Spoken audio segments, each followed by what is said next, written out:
Vamos abrir nossas Bíblias no Evangelho de João, capítulo 13. Nós vamos ler os versos 34 e 35. Esses versos foram lidos há 15 dias atrás, no contexto de todo o capítulo 13, que é onde começa a experiência no cenáculo, no Evangelho de João, que vai até o capítulo 17. Nós vamos ler apenas 2 versos, o verso 34 e 35. Eu vou pedir licença para a igreja, eu vou ficar olhando para a tela, porque a versão que está ali é um pouco diferente da minha, que está aqui. Que Deus nos abençoe e que o Espírito Santo de Deus revele a nós o conhecimento que vem do alto como um presente para compreender a santa e preciosa palavra que Ele tem para nós nessa manhã. Amém? Diz assim a palavra do Senhor: um novo mandamento dou a vocês: amem-se uns aos outros. Como eu os amei, vocês devem amar-se uns aos outros. Com isso, todos saberão que vocês são meus discípulos, se vocês se amarem uns aos outros. Palavras do Senhor. Não é de hoje que eu tenho percebido o quanto a igreja, a primeira igreja presbiteriana independente de Curitiba, está desejosa ardentemente de estar no centro da vontade de Deus. Não é de hoje que eu tenho visto irmãos e irmãs com sede. Você que está em casa acompanhando pela internet e você que está aqui no templo nessa manhã. Não é de hoje que eu vejo irmãos e irmãs que têm buscado confessar os seus pecados, se arrepender dos seus maus caminhos e andar nos trilhos do Senhor. Irmãos e irmãs que desejam que o Senhor reine sobre esta igreja. Irmãos e irmãs que não querem mais viver longe dos caminhos do Senhor. Eu também tenho visto que há dor, que há feridas, corações feridos, expectativas que não se cumpriram, preocupações, e nisso o inimigo de nossas almas tenta nos enfraquecer. Mas ele não pode contra o nosso Deus, porque o nosso Deus é soberano e tem renovado a esperança entre nós. Ele tem renovado a fé, ele tem renovado a nossa entrega, ele tem renovado o nosso compromisso. E a palavra que Deus colocou no meu coração para compartilhar com a igreja nesta manhã é que este rebanho aqui, estas ovelhas, são de Jesus. E Jesus cuida. Jesus é o Senhor. Ele é soberano. E Ele cuida de nós e não é de hoje. As bênçãos de Deus têm sido derramadas sobre esta igreja há mais de 118 anos. Aqui Deus tem despertado vocações. Aqui Deus tem cuidado de famílias. Aqui Deus tem chamado novas pessoas para a fé. Pessoas que não eram cristãs, que se entregaram a Cristo por intermédio deste rebanho que está cheio do Espírito Santo de Deus. Aqui a nossa boca tem se enchido de alegria e testemunhos são contados de geração em geração pelas maravilhas que Deus tem feito. Por isso, glórias a Deus. Por isso, glórias a Deus. Os nossos olhos devem estar abertos e agradecidos pelo que Deus tem feito em nosso meio há mais de 118 anos. Nós não devemos ser ingratos, porque isso é pecado. A ingratidão pelaquilo que Deus tem feito no nosso meio não engrandece o nome do Senhor Jesus. A ingratidão, pelo contrário, revela a nossa visão, o nosso entendimento míope da realidade da soberania de Deus.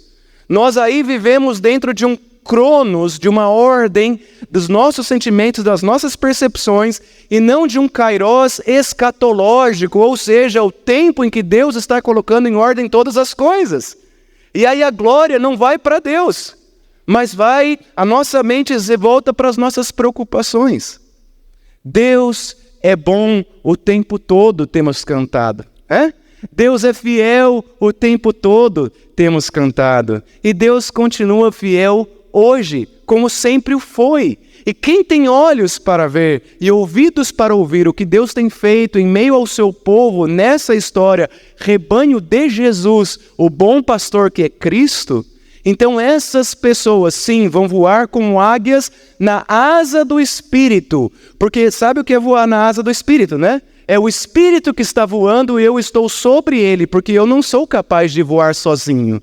Se eu tenho olhos e ouvidos para perceber o mover de Deus em meio ao nosso povo, então aí sim o Espírito de Deus que flui aonde quer, me leva aonde quer, e aí sim eu viverei a plenitude da vida que Deus tem me chamado. O makarioi, a bem-aventurança da qual nós vamos falar daqui a pouquinho. Deus está presente. E nessa manhã, à luz disso, dessa breve introdução, o tema é o novo mandamento de Jesus. A gente sabe que Jesus, quando veio à Terra, não aqui no Brasil, não aqui em Curitiba, mas lá na região de Israel, ele trouxe uma novidade de vida. O apóstolo Paulo vai dizer que em Jesus tudo se fez novo. E nós recebemos um novo nascimento que permitiu que nos tornássemos novas criaturas. Porque nós não nascemos da carne nem do sangue, mas do Espírito. O novo de Jesus permitiu que eu tivesse um novo nascimento, me tornasse uma nova criatura, e aqueles entre nós que entregaram a sua vida a Jesus, receberam o direito de serem chamados filhos de Deus. Nós sabemos essa verdade. Isso é novo, isso é graça, isso é bênção. Jesus veio para trazer algo que não existia. Mas aí, eu, estudando as Sagradas Escrituras, me perguntei, mas Jesus estava rompendo com o Antigo Testamento? Jesus estava, de alguma forma, com essa novidade, ele estava negando a palavra de Deus no Antigo Testamento? Estava Jesus dizendo, olha, agora eu vou trazer um novo, esquece o que se passou, esquece a palavra do Senhor Deus Pai aos patriarcas, Abraão, Isaque e Jacó, aos profetas, aos juízes. Jesus, ele nega esse passado? Não. Jesus, ele deixa claro que ele não veio para abolir a lei da antiga aliança, mas para cumpri-la em sua plenitude. E porque ele o fez de forma perfeita, essa novidade de vida em que eu voo nas asas do Altíssimo é possível porque Jesus se tornou o único e suficiente Salvador daqueles que entregaram a vida a Ele. Existe um sermão muito famoso de Jesus, célebre, que está no Evangelho de Mateus, capítulo 5 ao capítulo 7, chamado Sermão da Montanha. Ele fala para uma multidão. E naquele sermão, Priscila, ele está estabelecendo os parâmetros de tudo que vai ser o ministério dele. São os primeiros meses, Valquíria, do ministério de Jesus. Ele tinha 30 anos. E naquele sermão ele vai dar a base, ele vai explicar alguns mandamentos do Antigo Testamento. Qual que era a motivação por trás daqueles mandamentos. Ele vai esclarecer muita coisa. E é justamente no Sermão da Montanha, ou do Monte, no capítulo 5, verso 17 e 18, que ele diz assim: não pensem que eu vim abolir a lei de Moisés ou os escritos dos profetas. Eu vim cumpri-los. Eu lhes digo a verdade, enquanto o céu e a terra existirem, nem a menor letra ou o menor traço da lei desaparecerá, até que todas as coisas se cumpram. Nesse célebre discurso público, Jesus ele afirma a verdade de que ele é o cumpridor da lei em sua plenitude. Eu não seria capaz de cumprir a lei na sua plenitude, nem a Sônia, nem o pastor Matias, nem a pastora Pri, nem o pastor Madeira, nem ninguém. Mas Jesus, ele diz, eu vim cumprir toda a lei porque eu sou perfeito. Jesus não revoga a lei do Antigo Testamento, não revoga as palavras dadas aos patriarcas, aos juízes, aos profetas, mas sim leva essa palavra à sua plenitude. O apóstolo Paulo vai dizer que Jesus é a plena expressão de Deus, porque ele é o próprio Deus. No Sermão da Montanha, Jesus ele honra e glorifica o Pai, revelando a santidade da palavra que existia no Antigo Testamento e a perfeição que se dá nele, porque ele cumpre todas as coisas, e assim ele brilha. Jesus começa a brilhar para que todos louvassem a seu Pai que está nos céus. Pois bem, depois do Sermão da Montanha, que ele deixa claro que ele não veio para negar o Antigo Testamento, as leis do Antigo Testamento, 2 anos e meio depois, um pouco mais, Jesus volta a falar sobre mandamentos. Ele volta a falar sobre mandamentos. Só que dessa vez, ele está num espaço menor, ele não está numa montanha aberta ao público. Ele está só com os discípulos. Ele está no cenáculo. Ele está com as pessoas que talvez estivessem prontas para ouvir, acolher e obedecer esse novo mandamento. Não é um mandamento da antiga aliança. Não é um mandamento que consta na lei judaica. Não é um mandamento que está no Antigo Testamento. Jesus traz um novo mandamento. Um mandamento até então desconhecido de todos ali. E ele fala para os discípulos. Para os discípulos que estavam ali no cenáculo. Veja, o cenáculo é o lugar ali da última ceia, do lava-pés. Tudo o que acontece de João 13 a João 17. Acontece muita coisa, né? A palavra da videira é verdadeira. E aí, nesse contexto de tamanha importância no ministério de Jesus, ele diz assim: eis que vos dou um novo testamento, um novo mandamento. E aí ele diz: como eu vos amei a vós, que também vós, uns aos outros, vos ameis. E aí vem uma promessa. Alguns mandamentos vêm com promessa. Por exemplo, honra teu pai e tua mãe, né? Para ter uma vida longa. Não é isso, Arthur? Essa é uma promessa para o meu benefício. Só que essa promessa desse mandamento novo não é para o meu benefício. É para o benefício da missão a qual Deus confiou à igreja, né? Olha o que ele diz, olha a promessa. Nisto conhecerão que sois meus discípulos. Essa é a promessa. Se vos amardes uns aos outros. Então não é, Rocha, um benefício para mim, se eu honrar esse novo mandamento. Mas é um benefício para a missão. Eu estava com meu pai essa semana, meu pai esteve comigo, minha madrasta também, desde terça-feira, e eu conversei com ele sobre esse texto. Ele falou: Paulo, olha que interessante, porque a primeira lei dos 10 mandamentos é amarás o Senhor teu Deus de todo o teu coração, né? E amarás ao próximo como a si mesmo. Então, o amor ao próximo, na antiga aliança, tinha como fundamento o amor que eu tenho por mim mesmo. Esse era o parâmetro. Mas esse não é o parâmetro do reino. Quando Jesus chega, ele fala, olha, ele vai detalhar mais esse mandamento. Não. Amei-vos uns aos outros, não é mais como você se ama, mas como Jesus deu o exemplo do amor dele pelos discípulos. Ele torna esse mandamento ainda mais primoroso, porque agora o Verbo se fez carne, habitou entre nós e nos deixou o exemplo.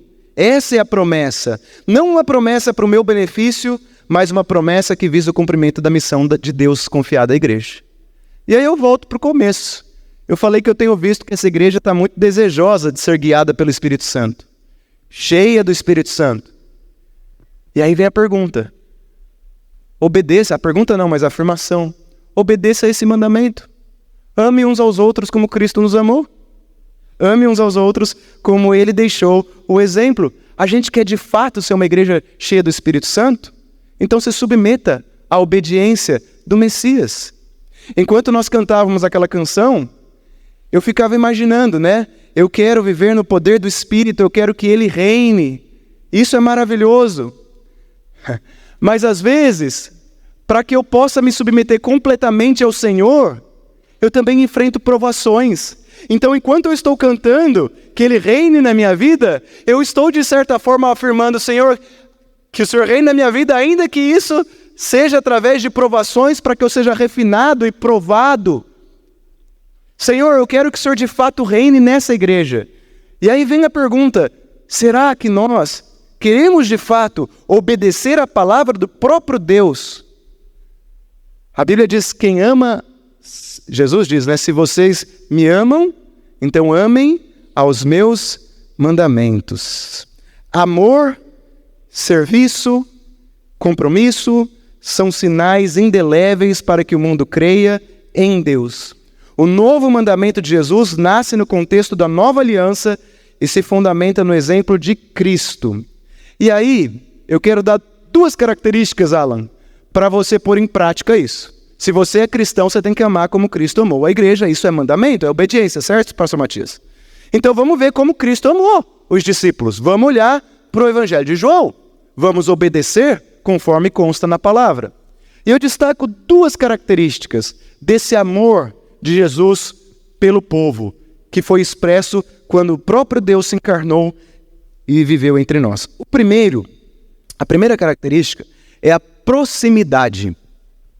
Jesus caminhava perto dos seus discípulos. O amor de Jesus pelos seus discípulos é um amor próximo, isto é, concreto, engajado. Jesus se fez carne, serviu a humanidade. Veja, vou abrir um parênteses. A compreensão que os povos do Antigo Testamento e do Novo Testamento tinham a respeito dos deuses, porque já existiam deuses, tá bom? Os deuses da tradição romana, grega, da região da Pérsia. A compreensão que eles tinham a respeito dos seus deuses era distinta, diferente da manifestação do Deus vivo de Israel, que é Jesus. Os deuses, com D minúsculo, pagãos, eles agiam de forma interesseira, muitas vezes sendo cruéis, e eles barganhavam a paz entre os seres humanos. Eles agiam mais ou menos como o crime organizado dos nossos dias, esses deuses. A pessoa, ela cumpria o seu dever para com o Deus, visando mantê-lo longe do seu alcance, para ter uma vida tranquila. Eles queriam fugir de Deus como uma criança foge de um cão bravo. Então era assim, como que é o crime organizado? Hein? Eu vou pagar lá o que tem que pagar, para eles saírem aqui de perto. Não quero que nem chegue perto de mim. A compreensão dos deuses naquela ocasião era deuses assim, eu quero ele longe de mim. Eu quero até que ele nem veja que eu estou aqui, para ele não atrapalhar a minha vida. Ou eu vou fazer alguns rituais para barganhar, para ver se ele me dá alguma coisa boa. Eu tive em Bali, na Indonésia, em 2012, e lá é uma ilha hinduísta. E lá eles têm muitas flores de jasmim. E aí um rapaz que estava conosco, no tour que a gente fez, ele falou assim, olha, nós colocamos jasmim na cidade inteira porque a gente quer as benéfices do Deus Sol, dos vários deuses que eles acreditam. Então eles barganham com Deus para tentar se beneficiar de Deus. Era assim, Ana Maria. Ou você fugia de Deus, se escondia de Deus, dos deuses pagãos, ou você negociava para ver se ele dava algum benefício, né? Não é assim que Jesus fez e mostrou a nós quando esteve entre nós. O Criador dos céus e da terra, o verdadeiro Deus, o Todo-Poderoso, o nosso Senhor, ele veio bem pertinho. Ele se fez bebê na manjedoura. Ele permitiu que cuidassem dele, que Maria o pegasse no colo, que Maria o amamentasse, que Maria cuidasse, o limpasse, que José ensinasse ele a andar, tirar a fraldinha, eu acho que fralda naquela época, será que existia? Não sei, acho que não, né? Talvez um paninho, né? Ele se fez pequeno, ele não usou como usurpação ser igual a Deus, antes se esvaziou. E ele correu entre nós e viveu entre nós, e ele era próximo. Veja, quando chamam Jesus de Senhor, esse termo, Sueli, Senhor, era para o imperador. Mas o imperador também era considerado um deus, Vinícius. Só que o imperador só andava entre a aristocracia, nos palácios. Quando ele pegava um navio, era um navio imperial. Agora Jesus estava no barco com pescadores, dormindo. Rocha, quando você dorme perto de alguém é porque você confia na pessoa, que ela não vai te dar adolescente, já viu em acampamento? Eu não dormia. Passar pasta, sabe essas coisas, adolescente? Você só vai dormir perto de alguém que você confia. Jesus estava no barco, não imperial, não nos palácios, não nas grandes celebridades. Jesus estava com a gente como a gente, andando com a gente. Ele era próximo. Jesus não era cruel como os deuses pagãos, ele era do bom. Jesus não barganhava, ele se auto-sacrificou, ele não era distante, ele era próximo. Ele se torna um ser humano como nós, totalmente Deus, totalmente homem, mas deseja que todos sejam salvos, isso diz as Sagradas Escrituras. E não é só de Jesus, Alan. Vamos lá para a origem. O que Deus fazia no final da tarde com Adão e Eva? Lembra? Ele ia conversar com Adão e Eva.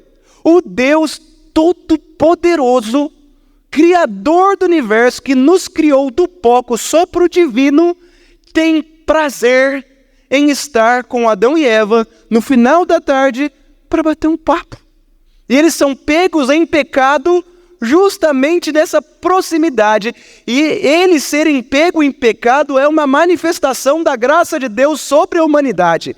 Porque daí Deus pode exortar, porque daí Deus pode corrigir, porque daí Deus pode fazer novas todas as coisas. E é por causa disso que Ele se sacrificou por nós, porque Ele ama estar próximo a nós. Ele não andava em grandes palácios. Aquele que era capaz de dominar a natureza,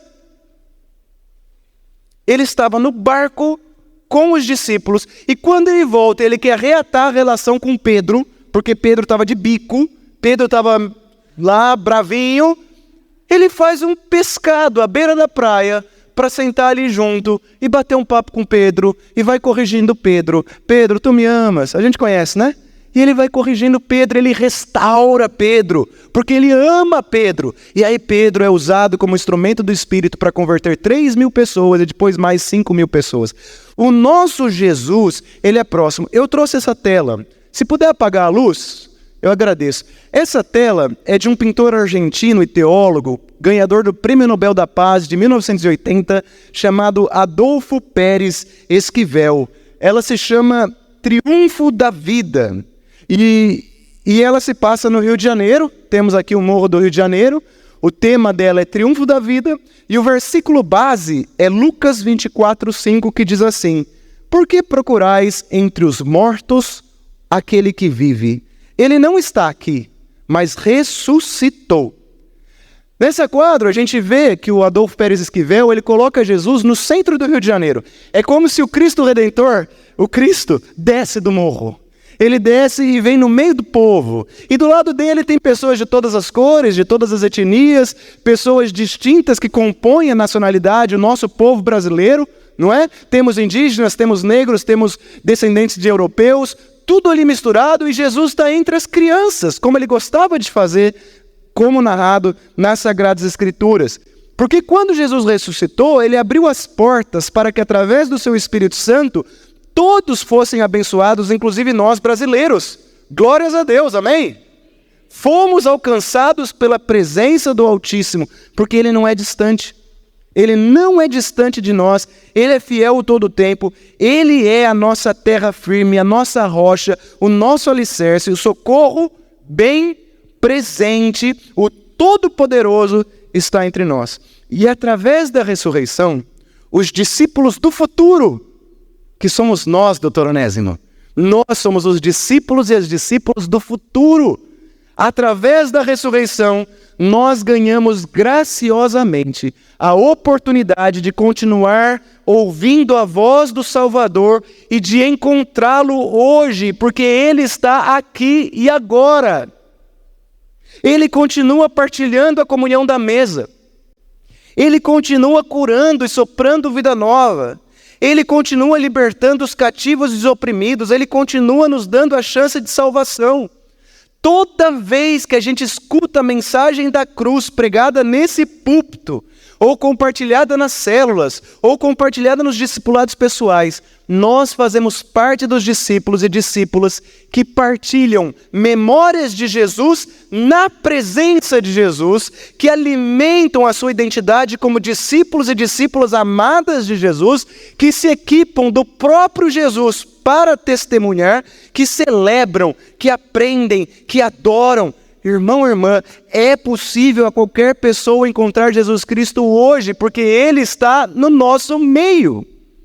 Ele é próximo, Ele não é um Deus pagão, com um D minúsculo, que vem só para barganhar ou a gente tem que estar longe dEle. E aí, eu pergunto nessa manhã, você ama Jesus? Então ame o seu mandamento. E a gente tem que amar como Ele amou. Pastor Paulo, isso é impossível. Eu não consigo ser esse Jesus.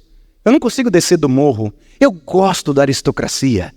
Eu gosto das benéfices dessa vida. Eu não tenho tempo para estar próximo às pessoas que Deus está me chamando. Glórias a Deus que você reconhece que você não consegue. Glórias a Deus que você reconhece que você não é capaz de fazer aquilo que o único é capaz de fazer. O segundo Adão, aquele que resolveu todo o caos que se instalou no mundo com o pecado. Glórias a Deus, mas Cristo que vive em você, se é que você entregou sua vida a Ele. Então Ele é capaz, Ele se manifesta, Ele consegue, Ele pode tudo. Eu, esses dias, esse mês de agosto, estava passando por algumas dificuldades de cunho pessoal, assim, lidando com as tensões do dia a dia, e eu me senti muito inseguro. E aí eu procurei um amigo, um bom amigo, e eu achei que ele ia me recomendar alguma coisa. Ele falou, vai fazer uma caminhada, vai tomar uma maracujina, vai praticar um esporte. Mas ele olhou para mim, ele me conhece bem, ele falou, que bom, Jesus está fazendo uma obra na sua vida. Se entrega a Ele. Viva esse momento. Veja Ele te levar nas asas do Altíssimo. Veja Ele te proteger, porque isso vai te tornar grande nele, para Ele. E aí a vontade dele vai se passar a ser a sua vontade. E você vai confrontando nessa luta interior da carne com o Espírito. Se renda a Ele. Tem uma história que eu quero falar rapidamente aqui, que eu vi uma vez num vídeo. Ela é linda. É uma historinha, tá? Não tem base na Bíblia, mas é para elucidar a salvação. E a história é o seguinte. As pessoas morreram, chegaram no céu, Valquíria. E aí, lá no céu tá lá o Pedro, Tá lá os apóstolos, tá lá o anjo, aquela brincadeira, E aí tem uma balança. E o cidadão tem uma fila indiana. Tem que entrar na balança para ver se vai para o inferno ou se vai para o céu. E cada um tem lá suas pastinhas, é o juízo final, é a imaginação do juízo final. Para se defender, Jéssica. Eu tive erro, mas eu fiz coisa boa e tal. E aí chamava um por um. Vejo que você foi da Cruz Vermelha, entregou sua vida, olha, doou, que beleza, hein? Sobe na balança. O cidadão sobe. Não foi. Aí o outro fala assim, rapaz, eu tô perdido mesmo, fiz um monte de coisa errada e tal, sobe lá no outro, perdição. Vai um atrás do outro, ninguém se salva. Até que chega um cidadão que tinha feito coisas boas, coisas ruins, e é a vez dele. Ele entrega o livro, o cidadão que está lá pega o livro, dá uma olhada e fala, rapaz, você tem coisas boas na vida, mas tem pecados, Vamos ver. Aí ele fala assim, não, eu sou pecador. E na hora que ele vai subir na balança, ele sente uma mão no ombro. E quando ele olha a mão, era uma mão com um furo. Era Jesus. Os que estão recebendo a pessoa na balança falam, Senhor Jesus, eu não sabia. Não, esse aqui é meu. Ele está comigo. Claro, por favor. Aí ele fala, pode subir na balança. O cidadão vai subir na balança. Quando ele vai subir, o que está lá fala, não é você. É ele. E aí quem sobe na balança é Jesus. No lugar dele. E quando Jesus sobe na balança, Rocha, para onde vai o ponteiro? Salvação. E aí o cidadão entra nos céus, abraçado por Jesus. Porque quem subiu na balança no lugar dele foi Jesus. É uma imagem, mas o dia que eu estiver lá no céu, nesse julgamento, em nome de Jesus, que eu sinto uma mãozinha no meu ombro, falando, eu estou aqui. Aí eu falo, agora foi salvo, porque se depender de mim, eu não serei salvo.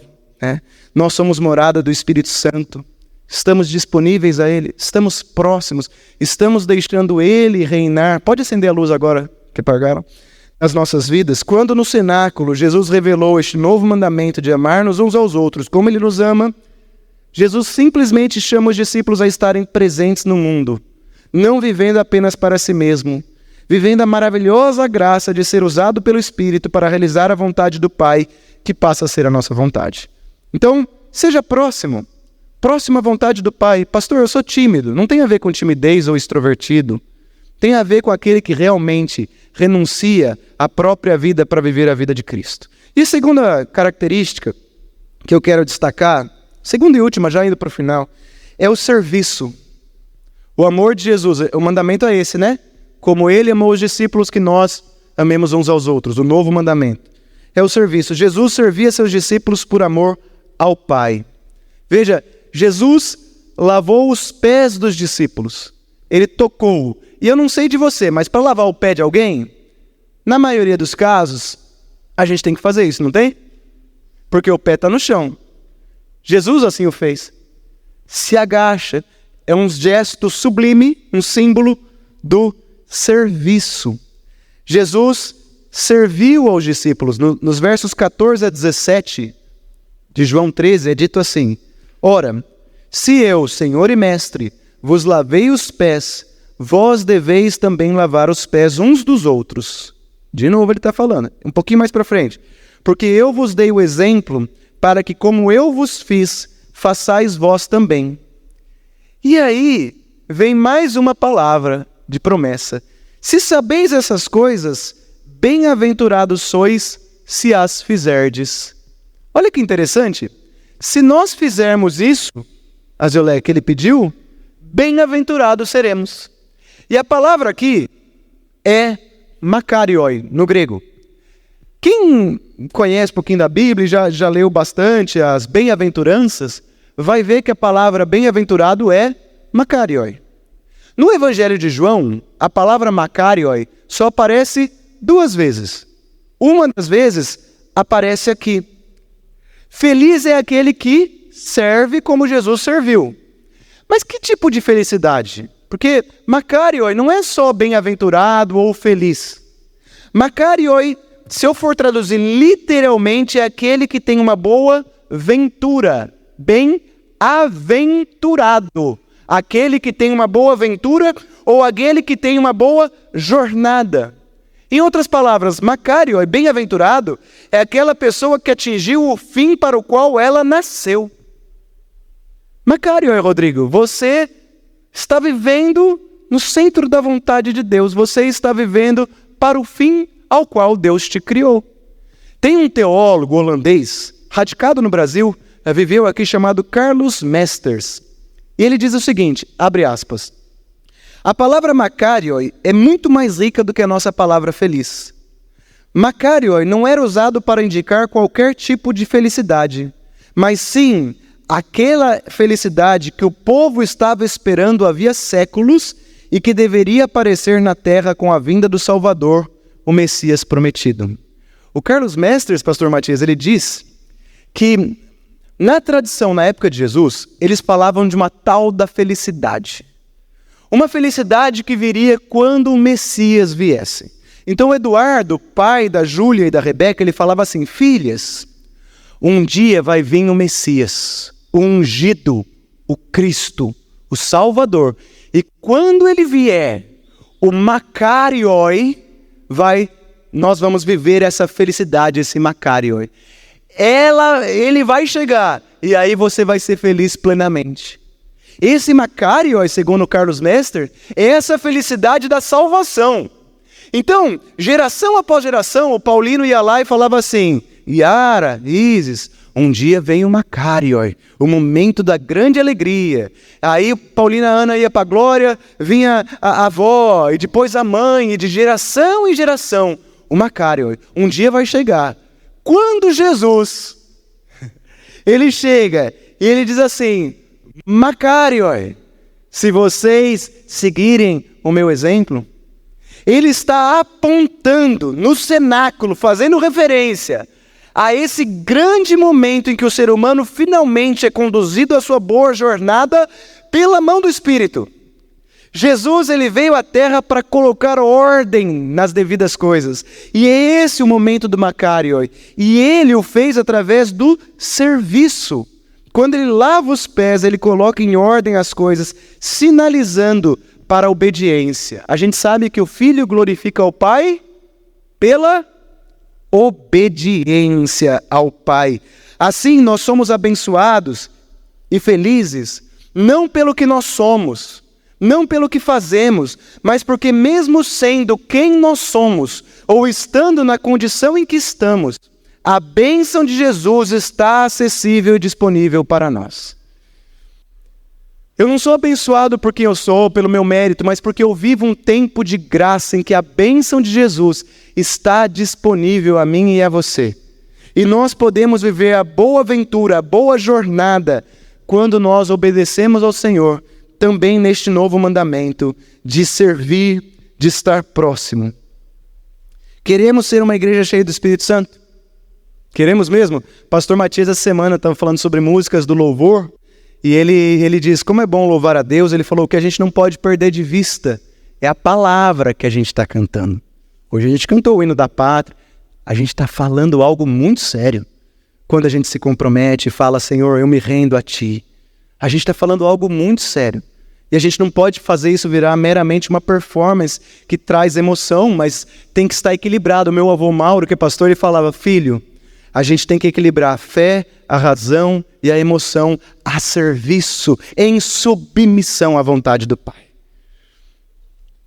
Sabe quando as pessoas vão ver que nós somos discípulos de Jesus? Quando nós amarmos uns aos outros como Cristo nos amou. A gente quer de fato, e a gente tem que se fazer essa pergunta nessas orações que o pastor Matias está fazendo. A gente tem que se perguntar de verdade se a gente quer ou não quer. Ou a gente só quer ver essa igreja cheia. Ou a gente só quer voltar a ter algo lindo. Se a gente de fato quer ver e cumprir a vontade de Deus, então nós temos que ser gratos a partir de agora, porque Ele é soberano, Ele nunca deixou de estar na posição em que Ele sempre esteve. Nós precisamos nos render diante do Autor da vida e reconhecer a grandeza dEle e aí obedecer a Ele, em submissão à missão que foi confiada a nós.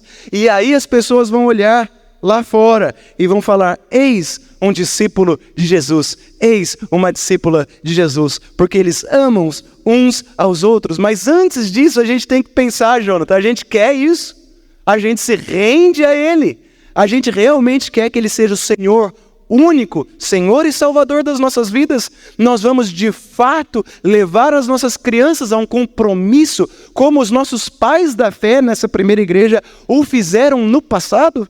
Nós vamos seguir os exemplos e os passos ou vamos olhar por aí? Essa semana um versículo tem falado alto no meu coração e tem me machucado. E o versículo é Provérbios 3, 5 a 6. Eu já falei para algumas pessoas essa semana. Que diz assim, confie no Senhor de todo o teu coração e não se apoie no seu próprio entendimento. Reconheça a Deus em todos os seus caminhos e Ele endireitará as tuas veredas. Por que eu falo que esse versículo tem me machucado? Porque quando eu leio ele, eu às vezes me pego não confiando no Senhor e me repousando no meu próprio conhecimento, no meu próprio sentimento. E eu não tenho detectado Deus em todos os meus caminhos. Eu não tenho sido grato a Ele o tempo todo. E a promessa de que Ele vai endireitar as minhas veredas vem vinculada a essa entrega de reconhecer Ele em todos os meus caminhos. E isso, quando eu digo que me machuca, é porque machuca a minha carne. Machuca a minha não vontade de me submeter plenamente a Ele. Eu tenho visto no nosso meio pessoas que amam a Jesus. Eu tenho visto no nosso meio pessoas sedentas por Jesus. Eu tenho visto no nosso meio uma igreja disposta a servir Jesus. E que nós possamos ser essa igreja que adora a Deus em todo o tempo. Eu não sei como está o teu coração, eu não sei como está a tua mente, mas eu sei que o meu Salvador vive. E se Ele quiser, Ele pode fazer com que esta palavra, nesta manhã, traga a salvação para você e para sua casa, porque toda a honra, toda a glória é dele e é o nome dele que nós vamos exaltar até o glorioso dia em que ele virá para nos salvar. Nós queremos adorar a Deus e estar cheios do Espírito Santo? Pois bem, obedeça ao mandamento dele, que as pessoas vão ver em nós discípulos e discípulas de Jesus. Concluindo, Jesus nos ama e nos amou até o fim. E quando eu digo que Ele nos amou até o fim, Rocha, eu estou falando que tem duas características, tá? Até o fim é até o fim da sua vida. Mas até o fim é de forma perfeita, para o fim ao qual Ele veio. A gente não precisa de outro Messias.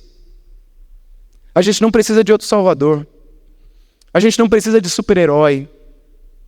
Deus já está no trono, intercedendo por nós. O que nós precisamos simplesmente é nos render a Ele, confiar a Ele, ainda que isso cause desconforto na nossa carnalidade. Glórias a Deus se está causando algum tipo de desconforto, porque tem algo sendo movendo entre nós. E eu tenho exercitado o olhar nobre de ver Deus em todas as coisas. Não é bobo, não é negar que tem coisas a melhorar, não é negar que tem coisas que a gente tem que fazer, mas é ser grato porque é Ele quem faz, Ele já está fazendo. É render glórias ao Senhor por tudo que Ele é. Isso significa que nós vamos nos render plenamente a Ele. Ele não veio para revogar as palavras do Antigo Testamento, mas para cumpri-las em sua plenitude, e Ele já o fez. A primeira vez que eu preguei aqui, no ano passado, eu li Romanos 10, capítulos 13 a 15, em que diz quão belos são os pés daqueles que proclamam a mensagem do Senhor. E aí eu falei, né, que... Quem se lembra? Vocês lembram mais ou menos? Não? Então eu vou tentar lembrar que essa profecia remete ao Antigo Testamento, e no Antigo Testamento, quando o povo de Israel ia à guerra, eles estavam em Jerusalém, no alto da montanha, eles iam para a guerra. Antes de terminar a guerra, voltava um mensageiro. E as mulheres e as crianças estavam em Jerusalém esperando o resultado da guerra. E esse mensageiro ia falar que ganhou ou perdeu. Se perdeu, muitas mulheres poderiam ser escravizadas, famílias destruídas. Então eles precisavam ouvir a noticiá-la. Só que o mensageiro vinha lá no vale, chegando na montanha. Pelos passos, Vinícius, do mensageiro, eles já sabiam se a notícia era boa ou se era ruim.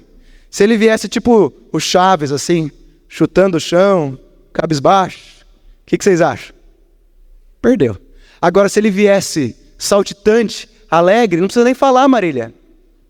Quão belos são os pés daqueles que proclamam a boa notícia. Tem uma guerra que Jesus travou. E nós já sabemos o final dessa guerra. Nós já sabemos que ele venceu Satanás. Nós já sabemos aonde ele está. Nós já sabemos que todo aquele que invocar o nome do Senhor será salvo. Nós somos os mensageiros e as mensageiras. Como estamos caminhando? Caminhando como alguém alegre, com passos leves, porque Jesus Cristo é de fato o Senhor? Ou caminhando como alguém preocupado com coisas pequenas, nas quais elas muitas vezes nem estão sob o nosso controle? O Filho glorificou o Pai pela obediência. Nós glorificamos a Jesus pela obediência. Que Deus possa encontrar em nós nesse final do ano, no ano que vem, e no outro, e no outro, e no outro, até a volta gloriosa de Jesus, uma igreja firme. E ela vai estar firme, e eu tenho convicção, porque é Jesus quem nos torna firme. Por isso toda honra, toda glória e todo louvor ao Senhor das nossas vidas, que nós possamos viver confiantes, porque sem fé é impossível agradar a Deus. Vamos ficar em pé? Feche teus olhos, se você puder. Pai bondoso, Pai querido, tudo começou no Senhor e tudo termina no Senhor. O Senhor é o Alfa, o Senhor é o Ômega. O Senhor levanta quem o Senhor quiser e o Senhor derruba quem o Senhor quiser. O Senhor faz pedras falarem se for necessário, jumento. O Senhor pode fazer um rei comer grama. O Senhor é o dono desta igreja, o dono das nossas vidas. Nós somos rebanho do teu pastoreio, e que bom que Jesus é o nosso bom pastor. Obrigado, Senhor, porque o Senhor tem cuidado de nós. Há entre nós, ó Pai, pessoas que às vezes, pelas lutas da vida, pelas dificuldades, ó Pai, assim como eu, nos distraímos desta verdade. E aí deixamos, ó Pai, de agradecer ao Senhor por quem Tu és. E aí passamos, ó Pai, a nos tornar pessoas mais ingratas às vezes, com o coração ingrato ou resmungando. Livra-nos dessas veredas. Livra-nos, ó Pai, de um caminho que não reconhece a Tua grandeza. Obrigado, Senhor, por cada pastor que já passou por essa igreja, pela pastora. Obrigado pelos presbíteros, pelas presbíteras, por homens e mulheres, ó Pai, que tiveram sonhos. Obrigado, Senhor, por cada empenho, cada esforço. Obrigado porque o Senhor resolveu os conflitos quando eles surgiram.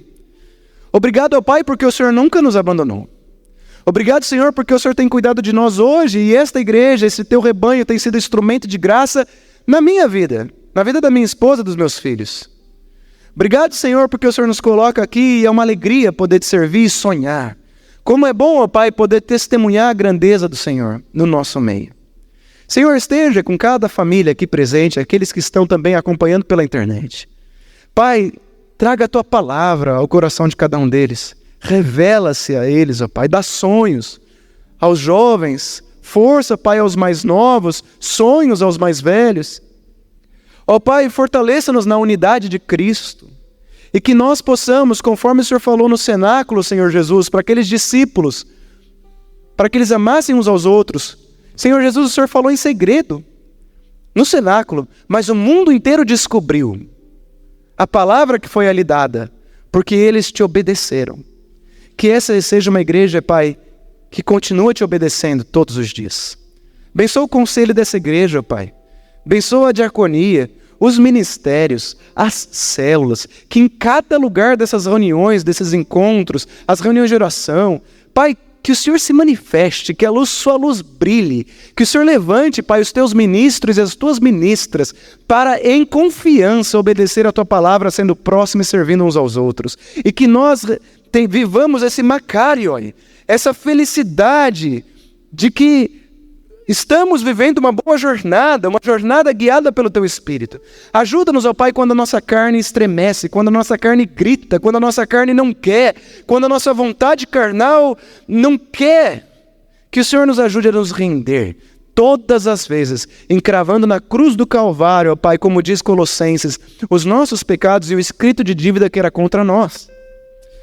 Ó Pai, esteja conosco. Nós declaramos nesta manhã que só Tu és Deus, e que nós confiamos no Senhor, e que não queremos nos apoiar no nosso próprio conhecimento, mas nós queremos reconhecer o Senhor em todos os nossos caminhos, porque aí sim as nossas veredas serão endireitadas. Obrigado, Senhor, por quem Tu és. Toda honra, toda glória ao Senhor. Amém. Amém.